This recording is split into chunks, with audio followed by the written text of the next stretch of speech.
ordinary vlogging today. So, pasensya na, ganito lang get up. What's today? Today is Tuesday. Off ako ngayon, but the time is around almost 1 o'clock na. Kasi late akong bumangon. So, I'm just gonna go through kung anong magagawa ko today. But I think I'm gonna cook some dinner early kasi marami pa akong ika-catch up. I think ipakikita ko din dito yung mga nabili-bili ko konti. So, stay tuned for that and hopefully magustuhan niyo ang vlog na to. Magluluto ako ngayon ng togi or ano ba yun? Togi yun sa atin eh. Ano ba English nun? Nakalimutan ko. So, i-heat ko muna ito, mainit-init na. So, nilagay ko na dito yung garlic, ahos. Tapos yung chicken na leftover na fried chicken, yun ang pang salad ko sa togi. So, ano tayo? Ganun ako eh. Yung mga tira-tira, inaano ko pa yan sa gulay para walang para hindi waste, diba? So, hinaluan ko lang ng ano ba to? Sibuyas, saka tong red pepper. Tapos, isisimmer natin. Tapos, lagay ko na ang togi later. Tapos, ginamitan ko pala siya ng garlic salt. Gusto ko kasi minsan gusto ko to siya kasi meron na siyang garlic saka may siya, salt na siya. So, 2 in 1. Gusto ko yung garlic eh. Gusto ko yung amoy ng garlic. So, sisimmer muna natin siya. Tapos, ilagay ko ang togi later. So, luto na siya. Konti-konti na lang, mga 2 minutes. So, I think I did a good job. So, less than 30 minutes tapos na siya. So, ito yung bagong discovery ko from V8. I know, uminom ako nito ng product ng V8, yung mga vegetables, mga ganyan. See? Combined serving for veggies and fruits. Pero, yung veggies nila na drink, masyadong, may siya taste. Pero, it's a good, pag hindi ka masyadong kumakain ng veggies, so it's a good alternative, I think. Tapos, yung caffeine level niya, ito, hindi masyado, I think.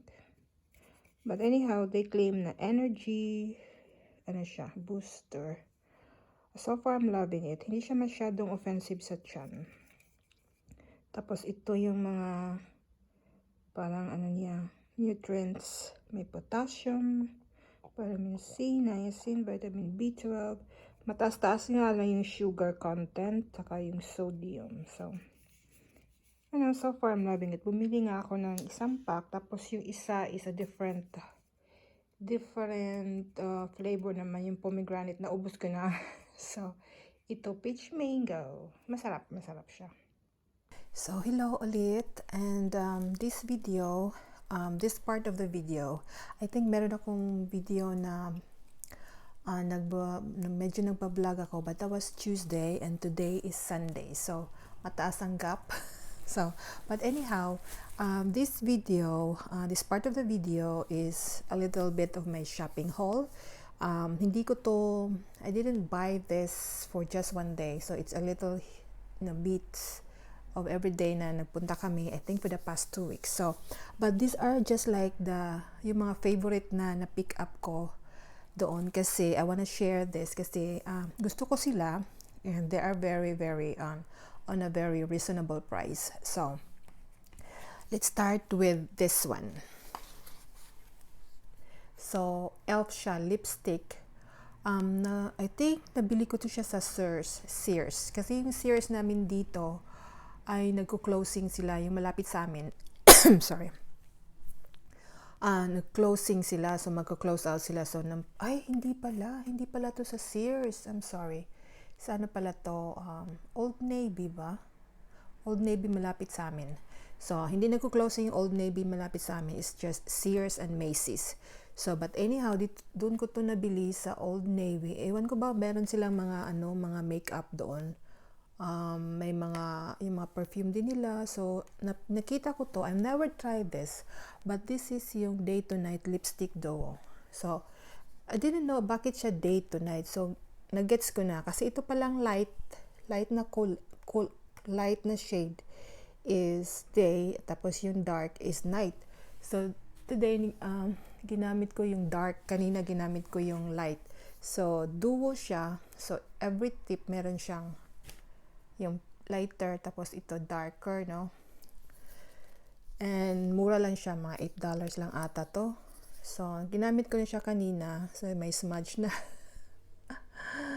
May smudge na siya. So, yun ang pink. Yun ang pink kanina. So, ito siya. Yung pink. Hindi siya matte. Hindi rin siya glossy. Moisturizing siya konti. So, gusto ko yung, ayoko din yung matte kasi nakaka-dry sa lips. Lalo na pag, winter time. Magda-dry lalo. Tapos, ito yung, dark niya. So, ito yung mga gusto kong, mga shades. Parang berries. Yung mga dark na kulay. So, yun ang ginamit ko ngayon. And I love it so much. So, kung pareho tayo na may, mahilig dito sa mga kulay, usually ito yung mga kulay ko. So, I really love it. And it's, it's e.l.f. Hindi siya masyadong mahal. It's like $8 sa dalawa ng lipstick ang nakuha mo. So, di ba magandang deal? And then the next one is a handbag. So, katuwaan lang. Sa Sears to, kasi di ba nagko-closing na sila. So, marami silang sinisale ng mga handbags. Yung mga hindi naman siya, iwan ko ba kung anong brand to, pero hindi ko kilala masyado ang brand kasi minsan lang ako, bumibili sa Sears. So, ito yung bag. Ang kulay niya is, para siyang, if you know me, meron akong rose gold na bag na Guess. So, ito siya, kakulay niya para siyang dusty rose. Tapos, may may long strap siya. And para siyang mini bag. Yan ko. Tapos, naalala ko yung style niya, meron siyang ganito. Has like this style. Ako ba siguro mo ganyan? Hindi mo naman siguro mapapasok lahat yung hands mo. Ganito lang siya siguro. Naalala ko yung Fendi na two-way ba yun? Na Fendi na style. So, if I have a picture, ilalagay ko dito kung may nakita ako. Pero, naalala ko talaga ang Fendi na na bag. Although I don't own a Fendi. So, yeah. So, ito, parang I think nasa $12 or $15 lang to. Tapos silver yung niya, yung zipper niya. Tapos, very siya, very roomy.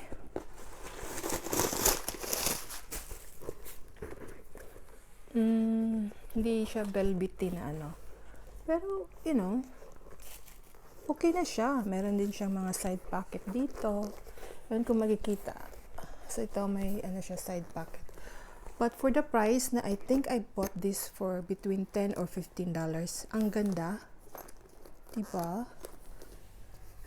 I'm really thinking of i-wear ko to siya. Tapos, ito yung niya, strap niya. Pero pa rin, pwede mo ma-adjust. So, I just love the style and the color. And for the price, ang niya, ewan ko nga lang kung ano bang brand nito. Parang hindi nakalagay ang brand. Wala rin yung tag dito. Sana meron, para makita nyo. Tapos, siya, smooth siya. Although, hindi ito tunay na leather for sure. Ito yung hardware niya. Pero ganda talaga. Nagandahan talaga ako sa kanya. It's a very, very nice bag for that price. Kaya nga, shinare ko kasi nga, I'm so happy na nakuha ko siya. It really looks like yung Fendi na the two-way bag. Ganun ba yung pangalan na yun? Kasi nga dito. Tapos, hindi nga lang hindi siya removable. Pero I think ma-remove tong strap Dito mo lang I think ma-remove to. But, this dyan lang siya. So, meron kang mga strap na gusto mong gamitin, I think ma-alternate mo siya. So, that's one. And I'm so happy I got that bag. You know me. Basta bag. Ganun ang hilig ko. And then the last one is from Macy's. So yun nga, yung Macy's na malapit sa amin is closing sila. So I think yung mga fine jewelries nila is may extra 20% off. So pumunta ako, wala lang, tingin-tingin. So ito yung ano nila, bag nila. Tumingin-tingin ang lola. So may nakita ako, I think that's the original price. Kita niyo?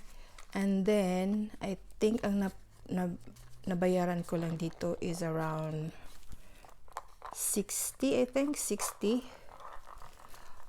This is already 14k. So 14k na siya. Pero yung ano niya, crystals niya, very shiny. So I'm sold ko pag ganun ka ano, shiny. Yun ang mga hilig ko. I'm into pearls. So yun ang ano niya, yung back niya. Tapos ito yung parang dangling siya. Yan, dangling siya. Tapos it's a hindi 14, it's a 10k lang pala, sorry. 10k gold. Tapos ito yung original price niya. So nakuha ko lang siya 60. So not even 50%, no? Parang 70% off na siya. So maganda na siya pang daily. So yan ang mga nabili ko na mga I think I have a good deal. So share ko. So I think some of the Macy's store are closing in some states. So yeah, kung meron kayong mga time to check, I think their fine jewelries are very good quality. So yes, so far ito yung mga exciting na mga nabili ko, and hopefully I'm gonna put another video maybe next week, so we'll see. And sa pag hindi pa kayo nakapag-subscribe, please do subscribe, and I'll see you again. Chika again tayo on my next video. Oh, by the way pala, kung gusto nyo, I think I'm gonna have a news part of the video. Kung gusto nyo magpa-shoutout, mag-comment lang kayo and I will mention your name on my next video. So, I think I'm gonna do that. Kung sino lang magko-comment, and i-shoutout ko kayo. So, till next again, and see you again next Chika. Bye-bye. Tell me pretty lies, look me in the face, tell me that you love me.